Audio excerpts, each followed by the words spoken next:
Pressure has a way of exposing who is truly in command. Phil Jackson coached some of the greatest basketball players in history. He led teams filled with elite talent, strong personalities, public conflict, and championship expectations. In those rooms, adding more emotion would not create better performance. The team needed a center that pressure could not move. Jackson understood that a leader's state enters the room before the leader's strategy. If he reacted to every disagreement, mistake, criticism, or shift in momentum, his reaction would spread through the team. Emotion would begin making decisions that judgment should have made. So Jackson practiced stillness. He created space between the pressure he experienced and the response he chose. That space allowed him to observe the situation, recognize the pattern, and respond according to what the team needed. His stillness was not passivity. It was disciplined command. Every leader faces the same decision. When an objection arrives, when someone challenges your authority, or when circumstances refuse to follow your plan, will your first emotion receive permission to lead? Or will you pause long enough to protect the quality of the decision? Today, we guard the gate of state because reaction is the enemy and stillness creates the space in which judgment can outrun reaction. Welcome to another episode of the Daily Leadership Brief. I'm your host, Jason Safford. Today, we're talking about the moment before reaction. And our hero for today is Phil Jackson, who was the head coach of both the Chicago Bulls and the Los Angeles Lakers. He coached elite talent. He dealt with public conflict and the pressure of winning multiple championships. The room did not need more noise. It needed a center that pressure could not move. And when we think about that, we think about what that center is and how leadership occupies that center. And when we think of leadership, it's often decided in the brief moment between what happens to us and what we do next. So today, we're going to learn about that and think about how someone who dealt with such public scrutiny and conflict and pressure was able to stay in that moment before the next move without allowing the emotional temperature of the room to dictate his leadership. One thing about Phil Jackson, his teams were not built to need more instruction or intensity. They were built to have a leader whose presence could restore their center. So when we think of that center, Phil Jackson was really the glue that kept his teams together. Reaction is the enemy. When we think about how things come at us, are we reacting or are we responding? And the gate is state. What state are you in so that when something comes at you, you can identify whether or not you're reacting or you're taking the time to respond.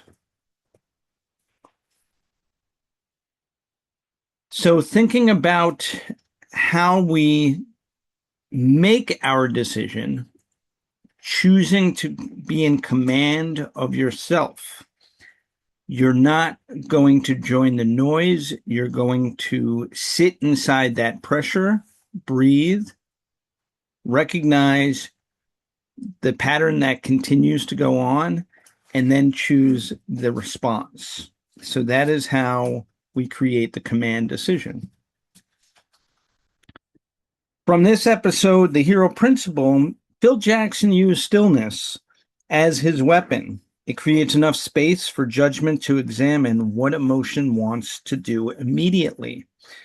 And it was through stillness that Phil could create that separation without creating withdrawal or weakness.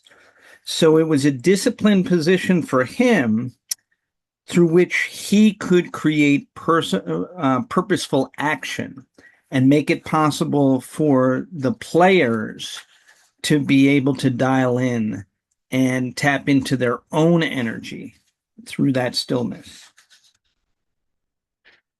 So the previous lesson was about order before action.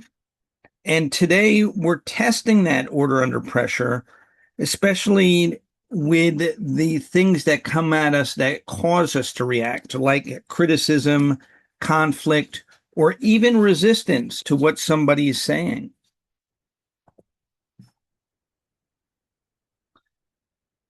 When you do have to make a decision, or you're faced with something that's requiring your attention, the question is, who is making the decision? Who inside you? And that's something to ask yourself honestly, is when you decide to make a decision, who is making that choice for you? And think about it from your nervous system. Are you reacting or are you responding?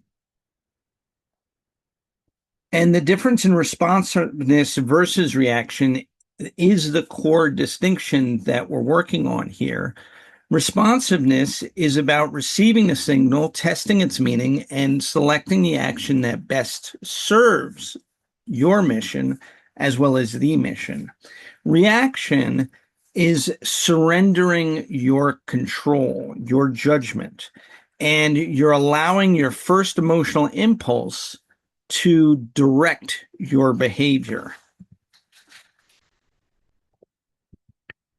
So the cost of surrendering to reaction, in terms of your personal cost, it distorts your judgment. In terms of your relational cost, that tension reduces safety and trust. So when you react, you cause tension that reduces safety and trust. And then finally, that reaction, that energy becomes a culture. So whether it's your kids, your friends, your coworkers, your reaction has an impact that becomes institutional to the world around you. Regulating this state, again, thinking about Phil Jackson and stillness, allows you to create the space and create the time to evaluate exactly what is necessary and valuable in the response so that you can direct the right energy by regulating your state and creating the positive impact and the value, which is also command. All right. So one of the tools in Win Your Day is the pressure recovery, and it's a matter of recognizing that when you are faced with an intense situation or an impulse, being able to pause, breathe, name the signal, identify the principle, and choose the response is how you recover from that immediate emotional feeling and that desire to react.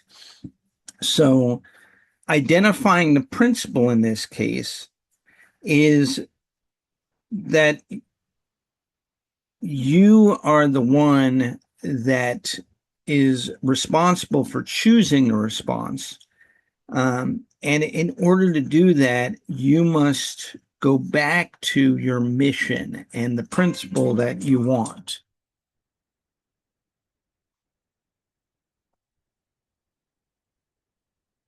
So there will always be an objection. An unregulated leader may hear an objection as rejection or immediately defend, persuade, discount, or manufacture urgency when the objection arrives. The composed, regulated leader, one who uses stillness as a weapon and as an advantage, will pause and investigate whether the real concern involves fit, trust, authority, timing, or capacity. So, from the standpoint of revenue, by creating stillness and allowing for the concerns, objections to arise to the surface and giving them value to be heard and considered, now the dissuasion of that objection does not become one of force, but one of clarity. And that clarity can be achieved by the other person just by you giving them that space. So today is about building decision capacity, which is the ability to preserve judgment when pressure tries to make emotion the decision maker. So again, that stillness is what allows you to preserve judgment, taking that pause and allowing space before you choose. The tool that we use in Win Your Day that we're creating here is the objection coherence filter. Again, it's all about creating coherence with the person that you're working with, making sure that it's a fit. Does this solve the right problem? Creating trust, what confidence is missing? Authority, who can truly commit? Timing, what must happen first? And capacity, will they be able to sustain the commitment? Again, these are the things that, again, attract revenue to you and create sustainable revenue going forward. In terms of your daily practice this evening, I want you to write down before the day ends, what did I complete? Whom did I serve? Where did I create unnecessary tension? And what must I repair, release, or carry forward? So we're embodying the day today, and we're focusing on how are we finishing strong and completing not just our action, but the day with reflection that we can carry forward the positive energy or release the negative energy from the day. And our evidence from today, we're going to review one pressured interaction and record whether you responded and if that response increased clarity, trust, and decision coherence. Or if you reacted, you're going to write down what your reaction was and how you can correct it.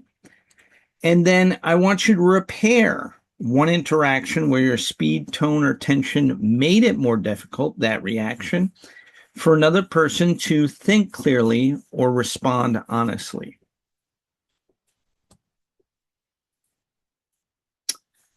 As always, we have the word to set our intention for the day. Today, my word is stillness. Obviously, I want you to find a word that fits for you today in terms of your intention. Write it down, post it on social media, share it with your team, your coworkers, your friends, your family. Embody that word today. And at the end of the day, you want to figure out how well you did with your intention.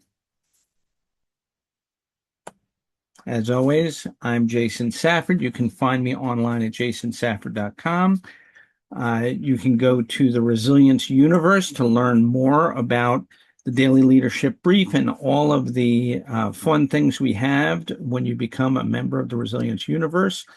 And you can also go to winyourdaybook.com to get your copy of Win Your Day. As always, I thank you for being a part of this show. And I want you to go out there and win your day.